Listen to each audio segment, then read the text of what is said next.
Welcome to McPlum, simple solutions served daily. In this video, I will compare Hyundai Tucson Hybrid versus plug-in hybrid. Let's dive into the key distinctions between these two popular SUV choices. We'll explore their powertrains, charging capabilities, and overall driving experiences. By the end, you'll have a clearer picture of which Tucson variant aligns best with your lifestyle and daily commute. We'll cover everything you need to know to make an informed decision. The Hyundai Tucson Hybrid operates much like a conventional hybrid vehicle. It seamlessly switches between its gasoline engine and electric motor, or uses both simultaneously to optimize fuel efficiency. You never need to plug it in, as the battery recharges itself while driving and braking.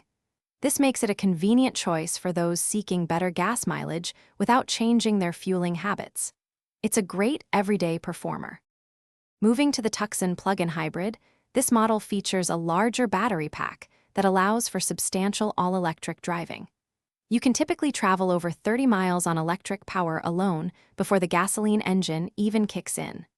This means shorter commutes could be entirely emission-free if you charge regularly.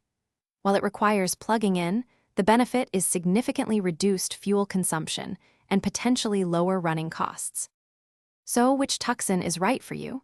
If you have a short daily commute and easy access to charging, the plug-in hybrid offers the most electric-only driving and fuel savings.